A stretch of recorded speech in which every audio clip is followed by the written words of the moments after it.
Your hand will hold me still, even when my world is shaking. Your hand will hold me still. I'm fearfully and wonderfully made. I'm fearfully and wonderfully made. I'm fearfully and wonderfully made. I'm fearfully and wonderfully made.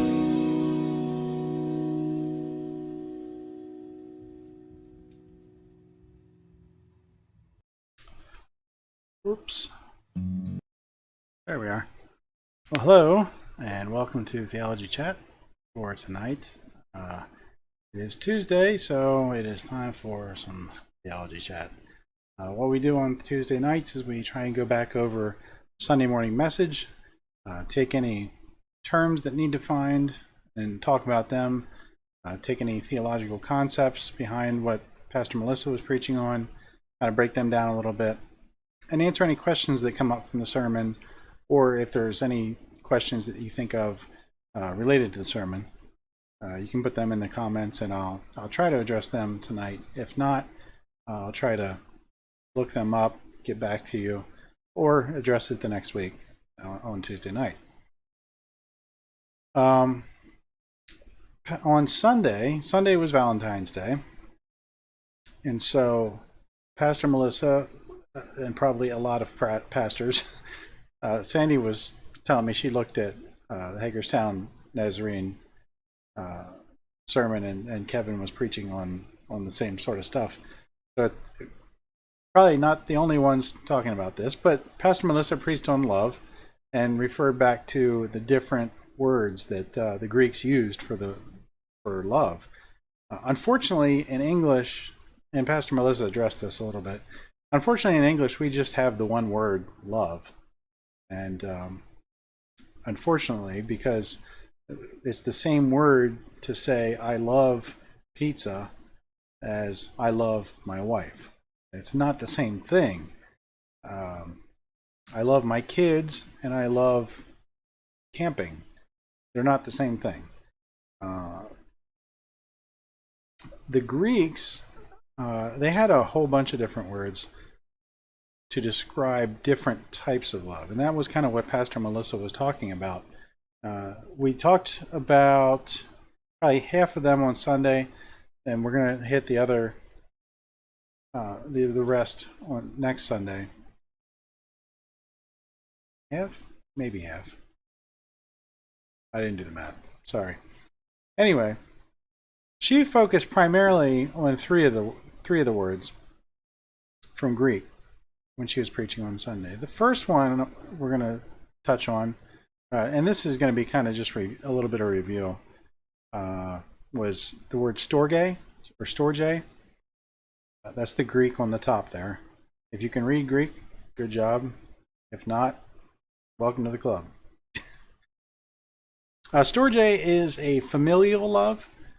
And the example she was using was, as a mom, like, she has a very deep love for her kids, and it's sort of a parent-child kind of relationship, or a family kind of relationship. The video that she showed us, or that she linked to at least, was talking about actually even like a pet, like a dog. Like, there's that familial relationship. There's this familiar relationship between the family and the family pet, where it's almost like that's another member of your family there. And so that is what storge love is this love of family. It's that kind of love that when first time parents become parents and all of a sudden they see this new child and they're just overwhelmed with this love, that's the stuff that Storge is made of. And so that was one of the words, the words for love that she was referencing on Sunday is Storge, and that is familial love, love of family. And of course we had to make the joke that some kids have only a face that only a mother could love. The next one she talked about a little bit is philia love, or philia. And this is like a brotherly love, a friendship kind of love. I have friends that there's some friends that I have that we go back to like elementary school and we still keep in contact, and like it's that deep friendship kind of thing where it's like you know each other as friends and you know like all these shared experiences that you've had together, this real connection. The video that she referenced on this was talking about fellowship is often used in connection with this word. One of the things I was actually surprised she didn't point this out. Philia is actually the root word that we get the name for the city of Philadelphia, and that's why it's called the city of brotherly love, is because that's where the word comes from. Philia is brotherly love. This is the kind of love that, again, old friends that you've been with forever. You've done 1,000,001 things together. You know them like the back of your hand. There's a song by Ben Rector called "Old Friends." I love that song. And one of the things that he says in the song is there's nobody else that, or you've have new friends, but you've never been on their parents' back porch. Like it's that kind of deep history that you have with some of your friends.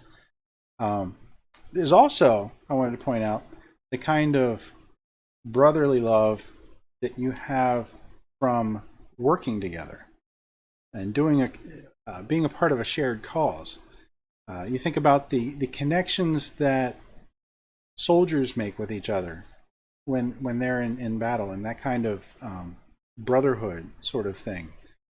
And I keep thinking of that miniseries, The Band of Brothers, like that close connection. That these are my brothers. These are the ones that are in this with me.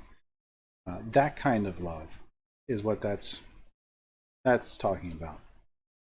And then, of course, she got on to eros, which is, and again, that's the Greek word up there on the top, philia.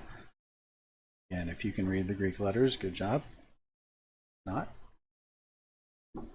Okay, just showing it for your benefit. Again, the third one here, she talked about eros, and that is romantic or sexual love. And that is honestly primarily what Valentine's Day celebration is about in our country. When we talk about love, a lot of times people automatically think romantic love. Like that's the first thing that their mind goes to. This is the love between a man and a woman.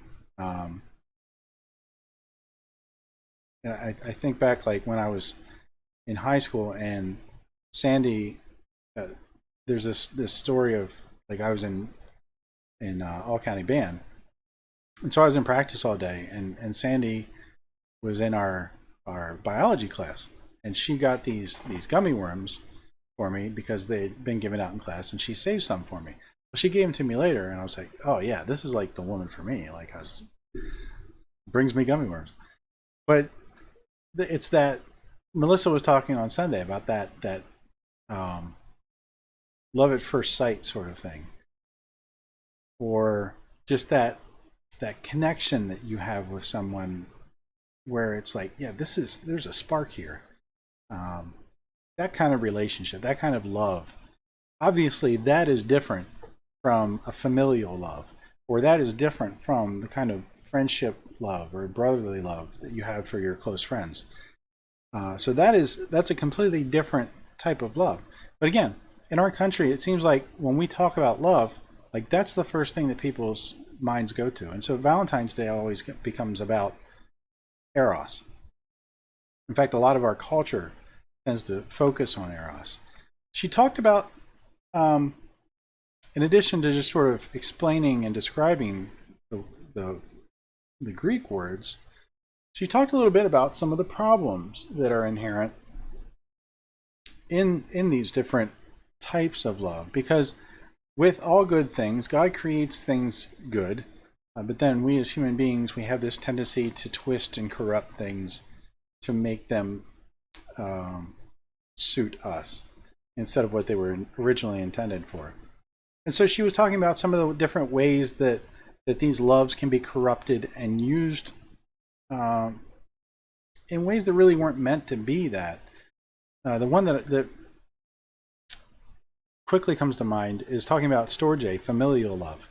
When that becomes corrupted or that becomes abused or manipulated, it can become something where we have these expectations of our family, and then when they don't live up to those expectations, then we kind of cut them off. Or another way that can be used is there's this trust of family that can be abused by someone, and that is another corruption of that kind of familial love. Another way is when it's just simply used to manipulate someone to get what you want. When someone kind of guilts someone in the family into doing something because they're family, that's kind of a distortion of or using storge love in a way that it was never meant to be.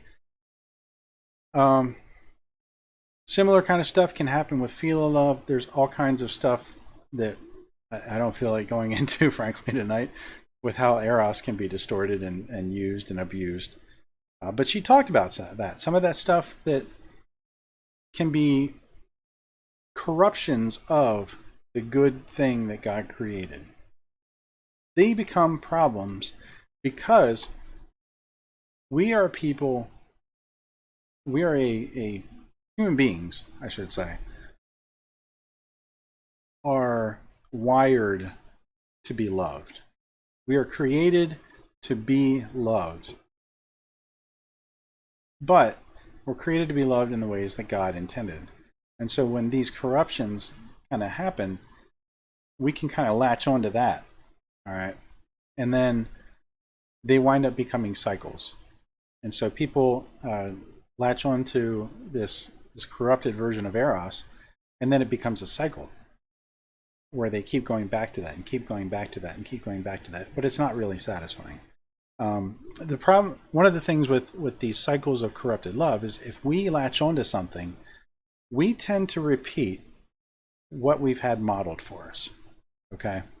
And so as kids, we see the way that our parents love, or the adults in our life love, in these different the different, like storge, philia, or eros. We see that, and then we take that into ourselves, and we see that modeled for us, and then we repeat that later.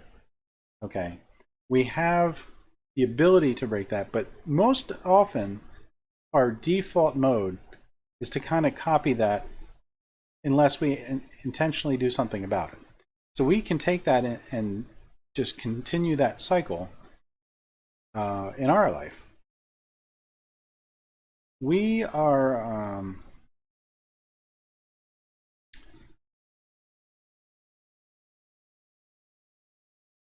and what I want to say about that is we take that in, and like I said, we are created to be loved. We kind of crave that love. And so if this is the version of if the corrupted version is the version we see, like that's what we latch onto, that's what we want, and that's what we excuse me, that's what we focus on. All right. We are heliocentric creatures. Now, what I mean by heliocentric? Heliocentric means it goes towards what, in the pure term, pure definition of the term, goes towards the light. So think of a plant. Think of a flower, like a sunflower. When the sun comes up in the morning, the sunflower is facing the sun. Like imagine that the sun is over here. The sunflower faces the sun. Well, as the sun goes up in the sky and then sets, the sunflower does this. It'll turn and go towards the sun. Okay? That's what it does. It focuses on the sun and it moves toward it. That's what heliocentric means. Human beings are kind of the same way. When we focus on something, that's what we move towards. All right? And if we are created to be loved, created to love, but we are only seeing and focusing on corrupted versions of that love, we tend to move further into that. All right? And the further we get into those corrupted ideas of what that love is, the harder it is to see what's going on, really. And beyond just the cycle of having seen these examples for us, we're constantly bombarded in our culture with messages from this, that, and the other media, TV, radio, internet, about what love is. And so it's important for us to kind of think critically about those and see if they match up with God's intention for the love, for those different kinds of loves. There's a whoops, I had a verse there.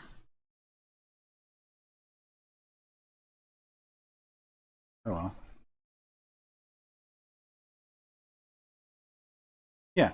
So it's important for us then to know what God's intention for love is and to focus on that. Because if we're focusing on that, then that's what we're going to move towards. That's what we're going to gravitate towards.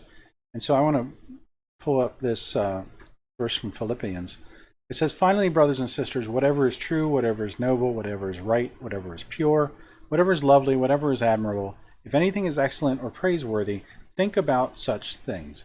Now, it's not saying stick your head in the sand and completely ignore everything that's not good.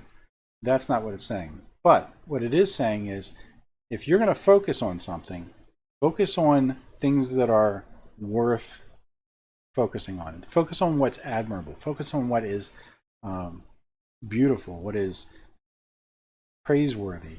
All these things that are truths that are worth focusing on, that's the stuff you want to focus on, because that is what you're going to gravitate towards. We used to tell the teens when I was in Hagerstown all the time, pick your friends wisely. And the reason why is because the people you spend time around, you're going to become like them. Okay, whether you intend to or not, you're just going to, it's like people that have had pets forever. They start to look similar.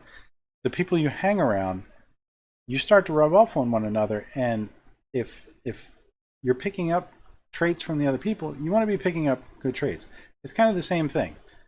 What you focus on, you're going to gravitate towards that, and you're going to get deeper into that. And so focus on things that are good, that are pure, that are everything that is said there, because that's the stuff that you're going to move towards. And when we do that, it kind of helps us. God works in us, and he helps us to relearn the patterns in our life. I said earlier that, like, what we have modeled for us, we tend to adopt as our own, not even thinking about it. We just do.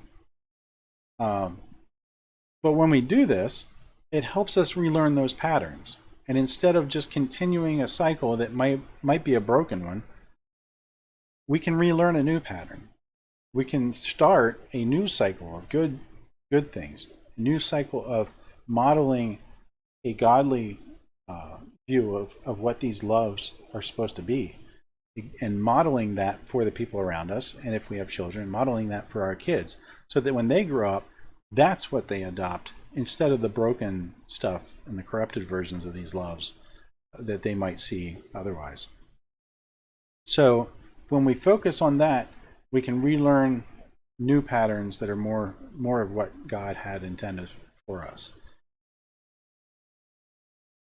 And when we do that, like I said, we relearn new patterns, and God transforms us. And it just reminded me of Romans chapter 12, where it says, "Therefore I urge you, brothers and sisters, in view of God's mercy, to offer your bodies as a living sacrifice, holy and pleasing to God. This is your true and proper worship. Do not conform to the pattern of this world." In other words, there's these broken, corrupted cycles of love that keep continuing on in our lives and in our families sometimes. Don't conform to that. Don't just adopt that. Look at it, see what it is, and see where it needs fixed. It says, don't be conformed to that, but be transformed by the renewing of your mind. So, find out what it is, what God's will is for these loves, how God intends for them to be, and then start focusing on that. Allow God to transform your mind, allow God to renew your mind, and start breaking that corrupted cycle and beginning a new one. It says, but be transformed by the renewing of your mind, then you will be able to test and approve what God's will is, his good, pleasing, and perfect will. And see, when we focus on the good, when we focus on what God wants for the love in our life, the love of our life, that's not how I meant that, but you know what I mean. Then we start to kind of get it.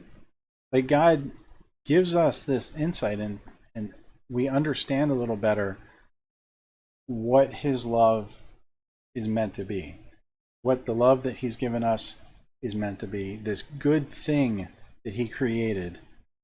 And we can experience that, and we can enjoy the blessing of it without having to deal with the corrupted versions of it, which tend to destroy, as opposed to God's version of it, God's intended version of it, which builds up, blesses, and is a wonderful thing. Well, that's all I have for this week. Ash Wednesday is tomorrow, so prayer stations are going to be tomorrow night from 6 till 9. They'll be at the harbor. Please come in the front door. I'm going to lock the back door and put a sign out front that says please go around front, just in case anybody forgets. And the reason for that is because I'm going to have a little station up front that kind of explains what's going on, and that way we can also kind of direct people mainly in one direction. Wear your mask. We are going to be wearing masks, and it's from 6 to 9, but that is just the time that it's going to be open. It's kind of like open house where you can come and go when it works for you. I would leave about 45 minutes to be able to get through all of them. It may take you a little bit longer, it may take you less. It depends on how deep you go on to the different things. And that's about it, I think, as far as anything that I have to announce. So I will see you either tomorrow night at Ash Wednesday prayer stations, Sunday morning, or next Tuesday night. So I will talk to you later.